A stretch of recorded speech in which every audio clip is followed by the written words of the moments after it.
Sometimes, love doesn't arrive in grand gestures or perfect moments. It slips in through mistakes, dances in the silence, and blooms where it's least expected, between a maid and a broken man. Daniel and Emmy stood together in the corner of the dining hall, away from the soft candlelight where his boss sat patiently waiting at the table. Emmy's hand was still in Daniel's, his touch hesitant yet unwilling to let go. Around them, the faint hum of conversations and clinking glasses filled the air, but in their corner, the world was smaller, quieter. Daniel's thumb traced a slow circle on her wrist, as if afraid she might vanish like a fleeting dream. Emmy's eyes searched his, looking for answers, for comfort, for a reason to believe that this night wasn't another cruel twist of fate. "Emmy," Daniel whispered, his voice hoarse, "how did you know that I wasn't just who I pretend to be?" Emmy's smile was soft, almost shy. "By cleaning your suite every day," she said, her words a gentle confession. "I saw who you really are, the man beneath the mess, beneath the arrogance." Daniel took a breath, as though preparing to leap from a cliff. "I need to tell you something." Emmy shook her head. "Don't. I know what I am. A maid who tried on someone else's life for a few stolen moments. I don't belong here." Daniel's grip tightened, pulling her closer. "No," he said firmly. "You deserve the best of everything. No one has ever done anything like this for me before." For a heartbeat, they stood frozen. Then, as if the invisible strings between them had been tugged, Daniel's hands slid to her waist. They swayed together, slow and hesitant at first, then melting into each other like they had always known this dance. A few tables away, Olivia's eyes burned into their backs, her fingers gripping her wine glass so tightly it might shatter. But Emmy didn't care, not in that fleeting, fragile moment. Reluctantly, they returned to the table where Frederick, Daniel's boss, waited with a smile half hidden behind his glass.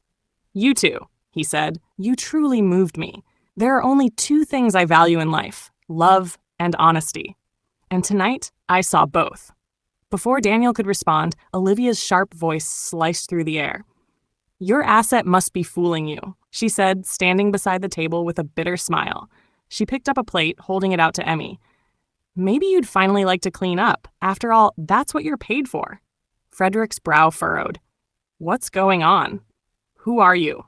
"I'm the fiancé," Olivia announced triumphantly. "The woman Daniel cheated on this morning with his maid." Daniel's chair scraped loudly as he stood. "That's not true," he said. "Oh, really?" Olivia's voice dripped with venom. "Want me to call the manager and confirm her employment?" "There's no need," Emmy said softly. "It's true. I'm just a maid." Frederick's smile faded. "I'm sorry too," he muttered, standing and walking away from the table. Daniel's jaw clenched.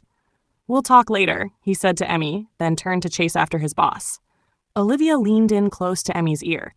"A man like him would never be with someone like you. Your fairy tale is over, Cinderella. Time to go back to scrubbing floors."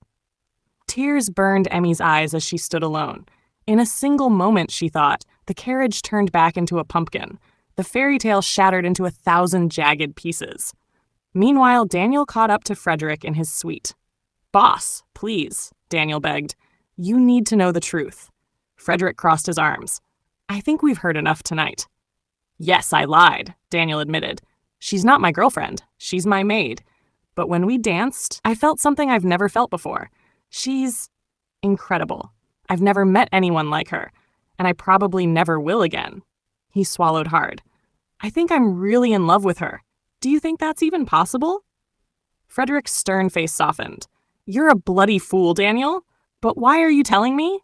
"Go tell her." Daniel's feet barely touched the ground as he raced back to his suite. Inside, Emmy stood at the dressing table, her hands trembling as she unpinned her hair, each pin falling like the broken pieces of her dream. "Sir, I'm leaving now," she said without turning. Daniel stepped closer. "Please, don't go."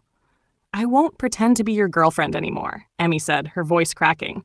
"I don't want you to," Daniel replied softly. "I want something else." Emmy turned slowly. "What do you want?" Daniel's gaze held hers, unguarded and full of quiet longing. "I want to make your life magical," he said, his voice trembling with honesty. "Because only an open heart finds real happiness, and only love can light a flame that never fades."